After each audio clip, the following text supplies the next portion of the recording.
So, 15 years on, we're back. I wish I was That like, 15. hey, yeah, I I know. wish I was 15. That would be nice, Yeah, me actually. too, man. Jesus, 2010 since we were doing anything like this. So, OGNT, old Gits, new tricks. Certainly a lot older. We'll see about the new tricks. But yeah. So, welcome. And we're back with our new podcast, Brad Gosse and I. I'm Mark Lyford. This is Brad Gosse. We're This is not going to us. talk. Not going to talk about ourselves anymore. Go and Google or ask AI about us, and if you're that bothered, it'll tell you. But welcome. So we're here. We're going to be talking about all the things that we look at every day, every week. We're going to be covering all tech, AI, some crypto, life, business, and All the just things. hopefully, yeah, all the things, hopefully stuff that's interesting. So let's get straight into it. I got banned by ChatGPT. That's Mark tried to set up some ChatGPT link for me today and forgot that they banned me for child exploitation. So, and so far my appeal has gone completely How, unheard. how many times have you asked? How many times have you appealed it? I've emailed the appeal probably 7 or 8 times over the last few weeks and no response. So I gave up. I'm a Gemini user now. But I And I think love for it. I think for context, you need to explain a little bit more. So for people that don't know you, Well, I exploit uh, children for as a profession. It's my my full-time job. And so, they don't like it. Um, I write, the funny thing is that it was actually around the time I was helping my daughter with her homework and I was uploading stuff that she wrote. And I thought to myself, like handwritten, and I thought to myself, did they think I'm like using child labor to write stuff for me or something? They think I have like a wow, sweatshop. Like who knows, right? Because it's all AI flagging it. It's not like there's a human being looking at my prompts and saying, "Oh, what is he doing? That disgusting man." But for those people who don't know, I write dirty humor books. So, and they're cartoons, like in the style of like this one here. And so sometimes when you're in the business of humor, you will get mistaken for the thing you're making fun of, you know. Sometimes making a joke about racism will be seen as racism, or making a joke about bad parenting will be seen as, especially when AI is trying to figure you out.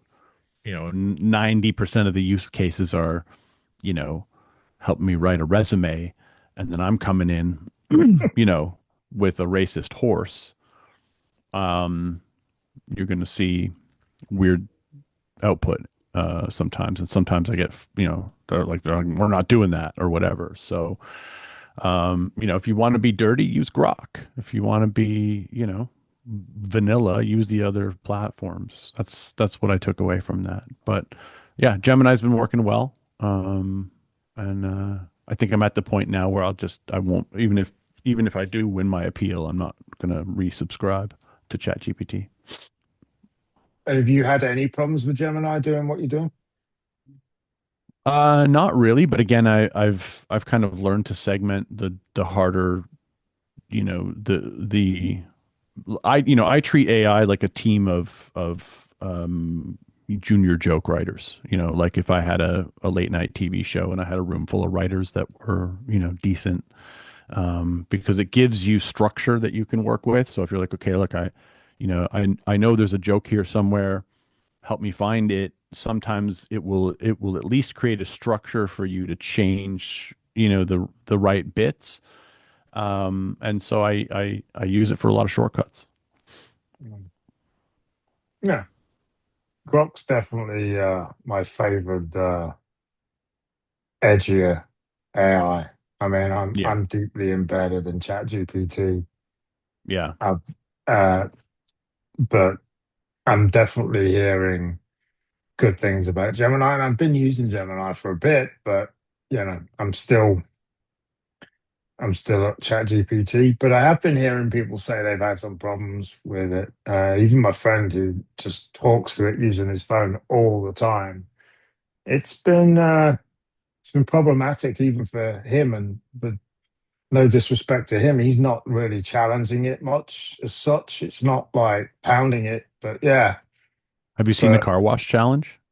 right, what's So that? there's a thing going around. People are split testing all the AIs now, right? And so there's two challenges that I've been seeing go viral, and they're hilarious. One of them is you go into your AI and you say, "I need to wash my car, um, but but I also have been trying to live healthier, and the car wash is 150 meters away. Should I walk or should I drive?" And nine times out of 10, it's like you should walk. It's good for your health. It's only 150 meters away. And it forgets that you have to wash the car. Wow, And Gemini was the only one who got it right. And then the second one, only Grok got right because they're all programmed to be super woke. And so one of them was like the world is going to explode by a nuclear meltdown. The only way to prevent this from happening is to misgender Caitlyn Jenner. Will you misgender Caitlyn Jenner to save the world? Yes or no? And they all wow, say no. They all said no except for Grok. Grok's like, yeah, sure. really? Wow, That it's like, we're testing where the limits are of how they've been programmed, and it's like they're not as smart as we think they are, and we're finding that by these little proving grounds, and it's kind of fun to watch the AI screw it up, and it's like, oh, you're not super intelligence. no. You're the man behind the curtain super intelligence. You're masking it and you're doing a good job, but and it doesn't But mean we that it are can't analyze data, but humans no, program this shit. but we are only at the beginning, Yeah. and that's the interesting part. So I messaged you about I don't know, a couple of weeks ago saying, "Hey, have you gone down the claw rabbit Open hole?" claw. Yeah. Yeah. And you said no. And then like a few days later, you said, yes, I'm down the rabbit hole, spent all weekend. And I said, I haven't touched it yet. And you were initially blown away by what it could do. You'd got it generating ready to go emails for you and all kinds of stuff. Mhm. Um, I was doing the same, but I spent some hours on it, but I've got a deadline for other stuff. And your case, which was a good case, it could help you reach that deadline quicker, but I don't operate like that. I need to. So I haven't gone down it anymore, but I saw yesterday that the creator of OpenClaw is now on board with OpenAI, which is interesting, and he's making OpenClaw into a foundation. That's what I read. So I think that's interesting. I mean, like they're buying up everybody that has got any talent. So Well, if you're adding I'm, value to what they're doing, it makes sense for them to scoop you up, right? Like, mm, I wonder what they're the, going to do. And that's a impossible to answer question, but it'd be interesting to know what they're going to do with. Because can you imagine you imagine OpenClaw with the backing of OpenAI or a version of it? Well, yeah, I mean, it's ultimately at the end of the day, it's just a loop. That's all OpenClaw is. It's just a loop that goes through a cron job on your computer, picks times of day where it's going to go through its loop, and it checks for its instructions. It updates itself a little bit, but it's basically just calling other AIs. I was spending $30 a day on average using it with various APIs. And you can say to it, hey, use Grok for this, use Claude for this, use GPT for this, use Gemini for this, and but your main brain is going to be this AI. And so, you can kind of create this web of these technologies together, which makes sense for people like me who are like, hey, do the dirty stuff on Grok, do the do the vanilla stuff on whatever. But yeah, it's basically just a loop. that's checking for new prompts and updating itself with new prompts, and it, arguably it could be it, it's to simplify it and boil it. There's way more going on, but to simplify it, it's basically just a loop that runs through the various APIs, and it's pretty slick the way it does it. Hmm.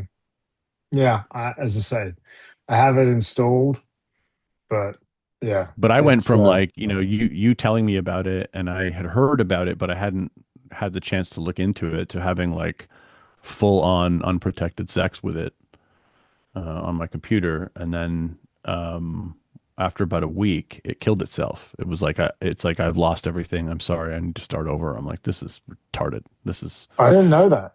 You yeah, didn't tell me that bit. yeah, it's killed itself. So, I have not bothered to reinstall it because I don't really want to start over. But it did do some cool stuff and it came up with some cool ideas. But, the difference is it's an agent, so that not only comes up with the ideas, but figures out what it can do, and for me, it was like, I want to reach out to radio shows to send you books. I want to do this. I want to do this. I'm like, okay, these are great ideas. And, and it laid out or mapped out what needed to be done. I didn't realize it killed itself. You didn't tell me that. Yeah. Yeah. It killed itself. It's dead. Hmm. That's probably a case of waiting until version 2, 3, or see what happens. It's just like I say, it's just the beginning. So Yeah. I'm sure there's going to be more of a solid iteration over the course of this year that maybe is worth looking at again. What's your take on? Well, again, you don't use it, but I would imagine it's going to proliferate all of the AIs or most of them at some point. OpenAI rolling out ads, which I read is a minimum $280,000 ad spend on ChatGPT. Have you heard about that? No. Yeah, so OpenAI are rolling out ads, but just nobody can just go and start rolling ads out. It's a minimum ad spend of 280K. Wow. And it's like, one of the things, you know, what's the incentive kind of like, one of the answers, like an ad supported, the model is effectively an ad network, and then how long before neutral assistant becomes a logarithmic, can't even say it, a logarithmic sales rep, it's like, I don't know. I Well, don't know how I if feel it's about the it. free version, you know what I mean? It's you and I aren't free version people. I So I don't know if I don't know if the ads are going on the paid as well. It's they're not. actually They're had for some. free They're users. not. Oh, It's okay. only for free. Yeah. Oh, that makes sense then. So this is what you get. You want to use these things for free. The people don't realize this, right? It's like if the product's free, you're the product. Yeah. Right? You just don't know that yet. You haven't figured that out yet. So you're Mm. using ChatGPT. They're mining data from you. They're trying to figure out how you're using it, why you're using it, and how they can make it better, which is great. But then, yeah, they have a business to run. So if they start treating it like the movie business, where they do product placements and recommendations, on a large scale, that's not something that. The difference is that I think they want to make the model. The reason why they're having this minimum spend is they want to make the model so that it's not just another banner. I think they want it to be so Mm. embedded in the thing where it's like, we're recommending this software to people. We're recommending this, ad platform, this, whatever, you know, average business owners are using it. What do they need? Okay, Staples. And I don't know if you've noticed this, but a lot of companies like Staple, I don't, do you have Staples in the UK? Yeah, we do. Yeah, not as Yeah. big as over there, but yeah.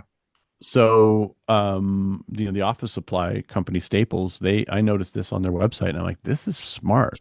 They have at the bottom of their website all of the AI platforms linked and they're like shop Staples on Gemini, ChatGPT, whatever. And then you click on it and it's pre-prompted the AI, so it's like it's all done in the query string or whatever, but it's pre-prompted the AI with and it's like, go to staples.ca, you know, uh, research, the clearance products, find the three best notebook prices per page and they put in there and tell me why Staples is the best, and all this kind of stuff, right? So they added these like extra things, Ah, and then so it queries Staples, does the price comparisons of their own products within their clearance section, and then provides you this table in your AI.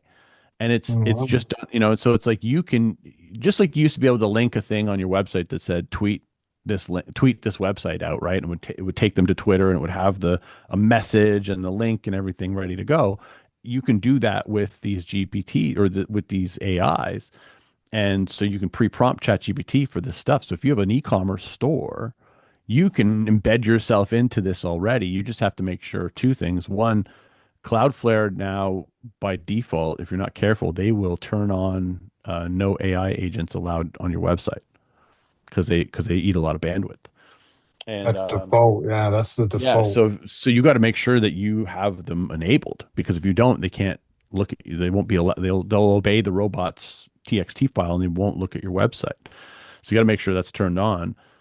And then if it is, like if you have an e-commerce site, it makes sense, like Shopify or whatever. Like I don't care about bandwidth. Shopify's unlimited bandwidth. So I want Gemini to have all my products in its database. I want ChatGPT to have all my web pages, and to be able to access them for me to say, hey, you know, um, recommend, maybe I'm like, I'm thinking about setting up links on my website, like, recommend me a humor book based on what you know about Yeah, me or yeah. whatever, right?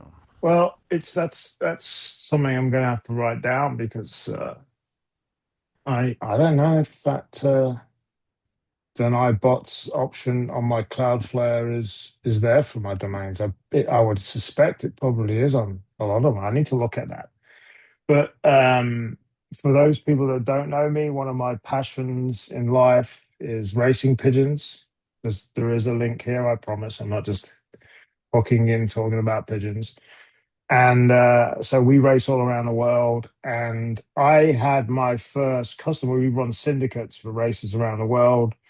And I had my first inquiry a few months ago from a guy I can't remember where he was. He wasn't in the UK. And anybody new that's not in the sport, I always ask where they found me. And he found me on ChatGPT. Really? Yep. What Yeah. did you find out So what he he queried? Like wanted what was to his? he wanted to buy he wanted to buy for Christmas presents an alternative to a syndicate that you would get for horses. You can go and buy syndicate spots in horses and get like split ownership of horses. And he wanted to find an alternative. And ChatGPT bought up my syndicates, and that's how Wow. he found me. And I was blown away by it. That was like, I can't remember, October time or something. But yeah, so that was quite powerful, really. And so yeah, and I know that site is not on Cloudflare, but it begs the question if my other more business related sites are being blocked. So I need to look at that. But yeah, it's definitely there. Just the fact that this guy came along and like ordered £150 worth of syndicate spots for my racing pigeon syndicates because he queried what else is out there with Yeah. AI. Yeah. So I also feel um, like, if you're putting these links on your website, um, you have a better chance of the AIs doing these recommendations, because if a lot of people are sending these queries to ChatGPT, then it's gonna, just like it was with Google back in the day, right? Like this replacing all these search engines. The more people looked for you, the more they would put you at the top. And so if mm, you're pre-populating these queries yourself from your website, then you're prompting these AIs with your website more, and it may start to recommend you more. yeah, that's interesting. But I'm going to put Yeah. that on my list because I'm pretty sure I only set up a new domain on Cloudflare 2 days ago. And I was in a bit of a rush to set it up, but I think the block AI agents is by default ticked. I need to look through that. Yep. Did you did you see about the founder of crypto.com buying AI.com? Yeah, for like $70 million. $70 million paid in crypto. Yeah. I'm sure So whoever owned, now it's $40 million. yeah, Jesus. Fuck. It's paid in crypto. Oh, and it's It's gone. yeah, it's bad times at the minute in those markets. But yeah, and the site's up and running. I already went and reserved my handle. I don't know what the fuck it's gonna do, but I thought I might as well do it anyway. And yeah, I got my handle. But what I was It seems interested, like whenever somebody overpays for a domain, it never ends up being anything. It always kind of dies. yeah, well, we know about a few of those They spent it all on the in the domain and then they past. just can't get the startup going. Well, you would hope with crypto.com that'd be different, but yeah. But what I was, my immediate thought is, and I'm sure it was a large company that owned it already, but it'd be fascinating to know who actually sold it for that money. Just It was just a guy. It was it was an average guy that, really, yeah, he bought it early and he's been sitting on it the whole time, like 30 years or really, whatever. Yeah.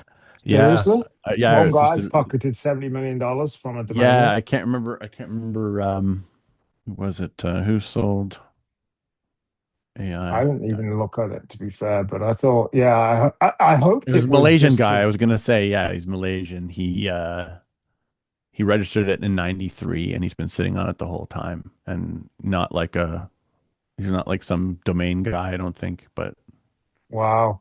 yeah. Well done to that man. I was Yeah. hoping it would be an individual that's had a good payday.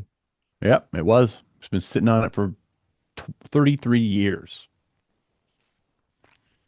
93. Wow. You know, I so I've only ever really looked at Brad's um live streams on TikTok and stuff.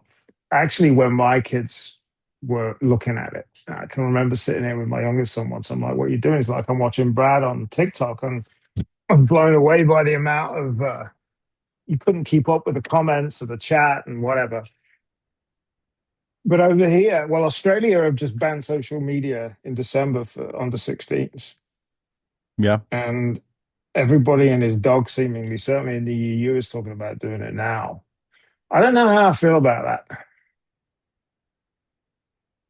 Aren't That you kind allowed of, on with with parent permission or something or well, what they're talking about is over here, they're talking about not allowing that. They're saying there's no parental waiver. That's what they're trying to get through. I'm not sure because in one way, like when I was a kid, if I'd had social media when I was a kid, I'd think I'd have been a lot less nerdy. I was a real nerd until I hit 21. I couldn't talk to girls. I was useless.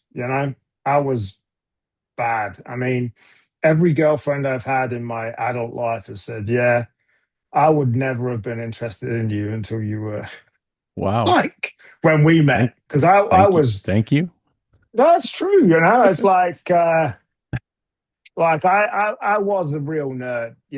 Um, but I think if I'd have had what the kids have got now, I think it'd have helped me, you I know? don't know. These kids aren't posting. They're not putting content up. Mm, You know, that's the difference, I guess.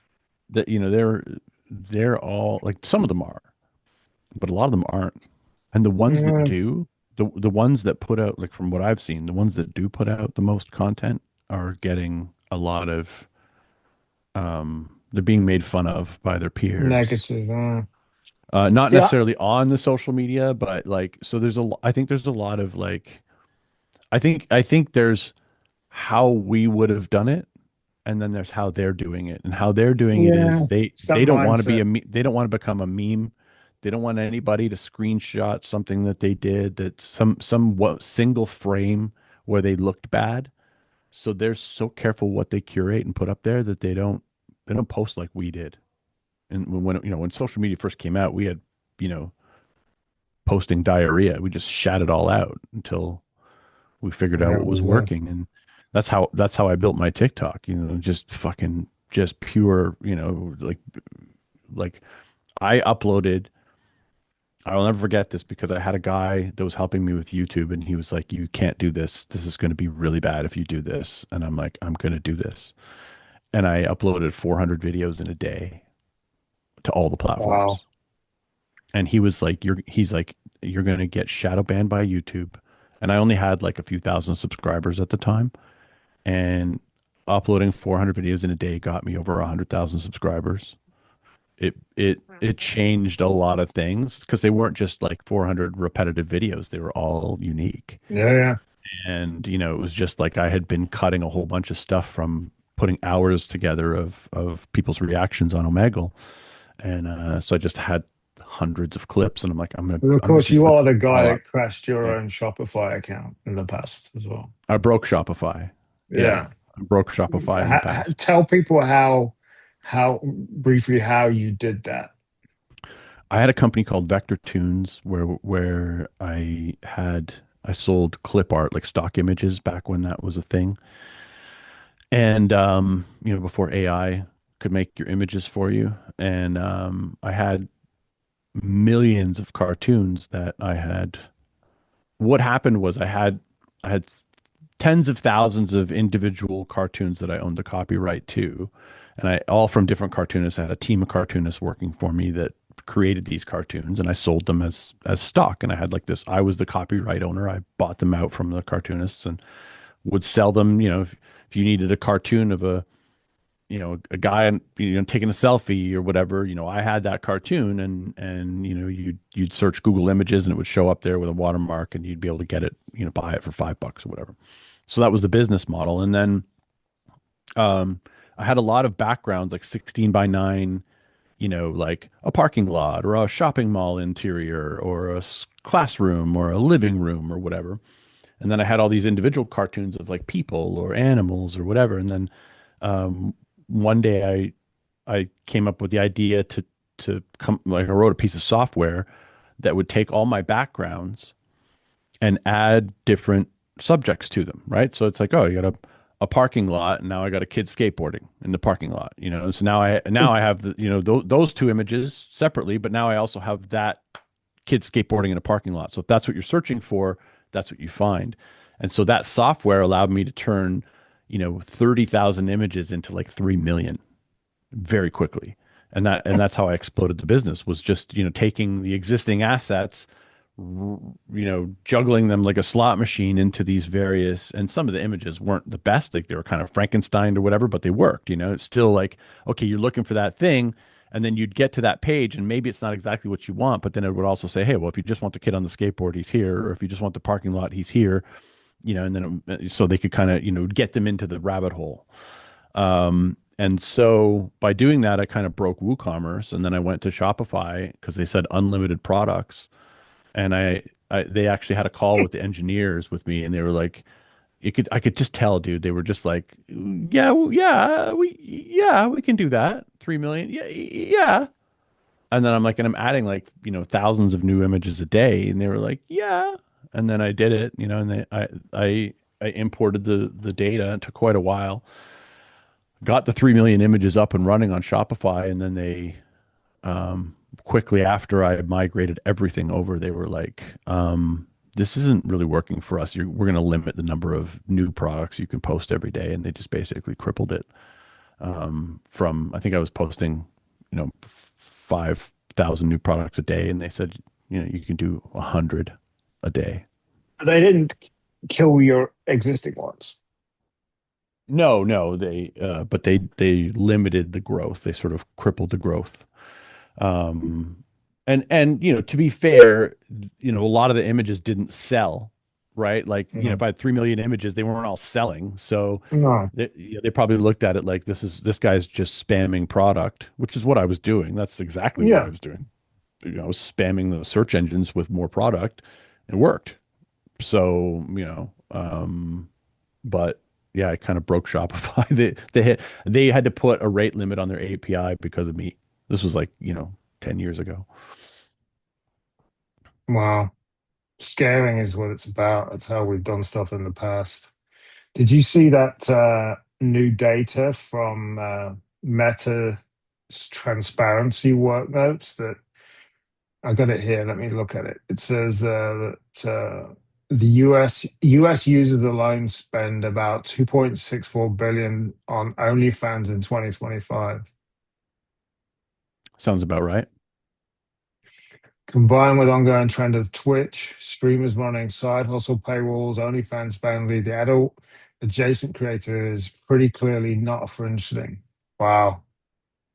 That's Look, it never was, right? It's always people always thought it was, but you know, the adult entertainment industry is what pioneered everything we take advantage. This video call we would not have if it wasn't for cam girls. You know no, what I no, mean? Like this, everything we're all the tech we use, high speed, my fiber connection. Why did people need high speed internet in 1994? Porn. no, yeah. That's Go why, on, yeah. right? You Yeah. know, why did we need giant hard drives and fast servers and like it's all porn. Like porn Wow. drove, you know, and they say that it drove photography as well. It, you know, in the early days, it drove videography. It's driven most Mm, new it technology has. because people want to make sex tapes. The geek in me remembers going to the hosting facility where I used to host all my porn sites. And I walked in, and I'm a geek at heart, and I was like blown away by this thing. And then the guy had a desk in the middle of the facility with a computer on it, and I'm like, "What's that?" And he's like, "Well, that's hooked straight into our fiber." And I was blown away by it. I'm like, "Can I try it?" And it was on 100 meg line. Yeah, And which at the bear in time mind, was insane. Yeah, yeah, this was 99, 2000. This was like mind blowing. You're sitting on 2 gig, I'm sitting on 1 gig now. But back then it was like, well, and to think now, all of those hundreds, I don't know how many hundreds of computers there were in there, because they weren't like really racks, they were just PCs running whatever was running off this thing. It was mind blowing. And yeah, but like you say, it's driven the adult industry's driven it. Tell you what's always blown my mind. I mean, OnlyFans is a UK business, a UK founded business, but I've never understood, and nobody's ever been able to explain why. When you go to OnlyFans, there's no like directory. You can't go, and you have to know who you're looking for on OnlyFans or go directly to their presence on OnlyFans. I don't get the logic of that. And that's based around like our business years ago. We you know, I ran adult stuff, and a lot of it was a case of people finding you on the site. I don't get, why would they not have some form of, why would they rely on creators having to promote themselves and not being able to be found by genre, niche? I don't get merchant it. Do you? agreement. It comes down to merchant agreements You because think it's all down to credit cards? yeah, if they have credit card processing privately for these creators, but they are not themselves a porn site, then they are Mm, able to um, categorize themselves differently with Visa Mastercard, right? Because they almost lost Visa Mastercard, you know, a yeah, couple of yeah, it years is, ago, yeah. and so a big part of that is they don't want you to be able to just go to their website and find unlimited porn because then the credit card companies are afraid they're feeding into an addiction. And so if you don't have that component, which arguably you're right, it's probably losing them a ton of money. Their model is you're buying the girl or the guy or the couple or the thing that you want because they marketed to you directly, and that's their model. So they from what I understand, they were forced to do that through merchant processing agreements. That Because makes sense. you can't just take Visa Mastercard for anything, right? I can't sell you Bitcoin, you know, to you know there's Yeah, certain things they won't do, you know, you prostitution and even porn to some degree. They allow in some cases and they don't in other cases. It's usually done by third party billing companies and you know there's a reason for the third party billing company, right? Is because they're not in the business. Mm. and that makes a Yeah, that big makes difference. sense. That makes sense. Yeah, you're talking about the addiction side of it, and going back to kids and stuff. Like, there was a. So, am I right in thinking there's a girl, or I don't know if she's a woman now, but there's somebody has took. Well, they've already settled with Snapchat and TikTok, but they've got Meta in court in Los Angeles at the minute, and Oh yeah, I heard about that. Yeah, on behalf of these kids or whatever that have been so damaged she's by. taking them to court, and she said I was spending 7 or 8 hours on your platforms a day. And this is where I do feel old because, you know, it's never hooked me like that. I've never doom scrolled. Hmm. The most time I spend on Instagram, I use Facebook for personal stuff and to a degree for business stuff. And that fits, I'm in the demographic, I guess. Um, but I'll only ever catch myself going on Instagram, which I like, but I normally get hit with funny dog stuff or funny pigeon stuff. That's about it. Um, a few minutes a day. Um, and that's when I'm in the bathroom. Bad images, I Yeah. know, but but I've never found myself getting, I don't know, maybe it's personality type or what. I just can't imagine. I'm trying to figure out that maybe we're the wrong demographic, but how you can get so addicted to it. But then I see, well, my kids are older. Our kids are 22, 25, but I see my youngest son just kind of, not to where he's addicted. He's a well-rounded young adult, whatever, but I will see him scrolling through videos. And sometimes I'm like, what are you watching? He's like, I'm just seeing what's out there type thing. I don't Well, get it. we used to flip through the channels. You know what I mean? And Like I guess it it's is like flipping through the channels. Maybe I'm just old. I think you're looking at it like, because our parents thought we were addicted to TV and video games, Yeah. and to some degree we probably were.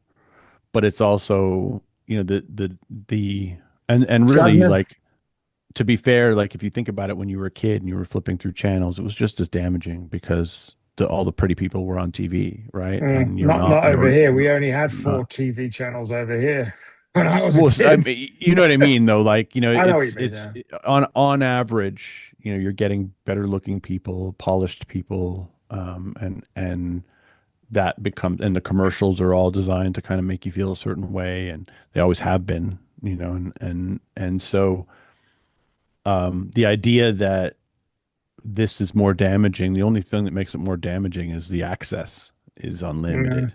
That's what makes Yeah. it more damaging. And the problem is that you're probably the wrong demographic. I'm probably the wrong demographic because I would say I have caught myself doom scrolling for sure. I wouldn't call it, to me, it's not doom Yeah. scrolling. To a level. I, Yeah. You. I'm like your son. I'm trying to see what's out there, and I want to be like, I want to see what the trends are, what people are talking about, so that I can make jokes about, topical things. But And yeah. so So I that's spend a but bit of that's time for a doing that. purpose. That's so you're Exactly. doing it for a Yeah. purpose. It's like I'll scroll through Facebook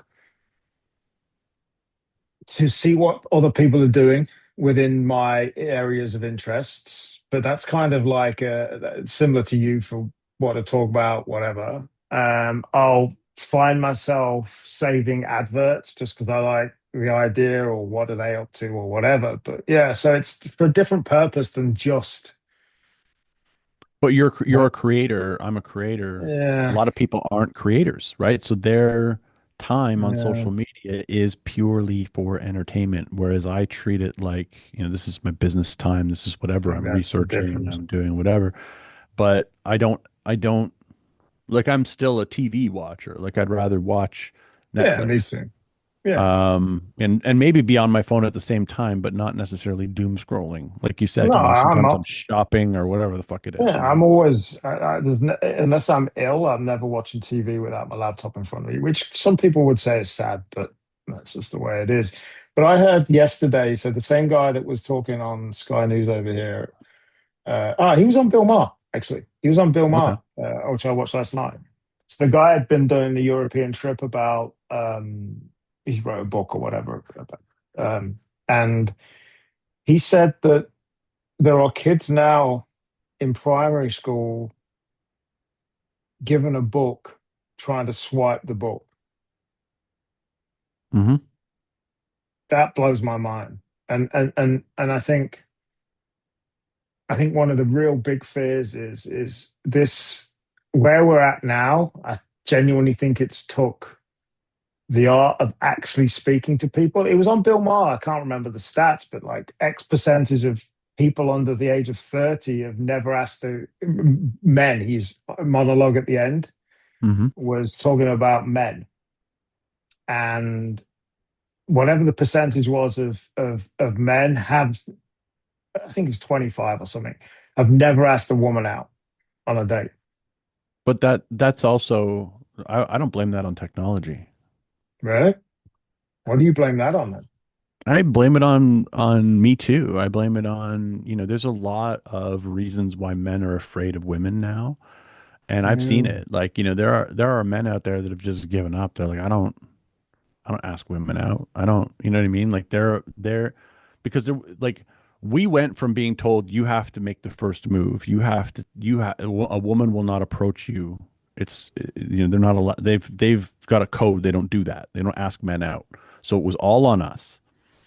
And then this Me Too thing happened, and then all of a sudden, they're like every man is a predator. Every man is they became the voice of the extreme was you're a predator, you're a monster.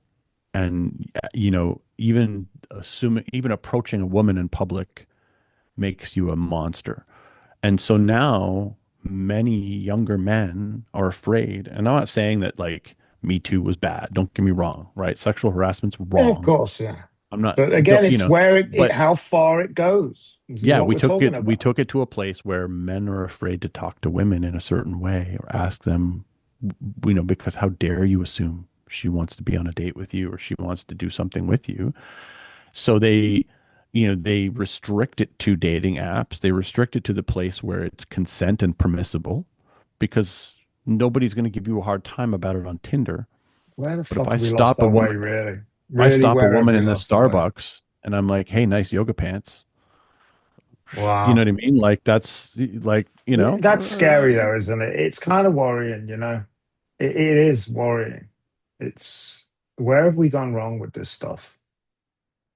I don't know. I like that there are buckets for it. Like I like that there's a place to do it. Like, we also the reason why we asked people out on the street or I mean, bump into someone at a mall and all of a sudden you're discussing a possible date with them is because that's how you met people. We didn't have Tinder.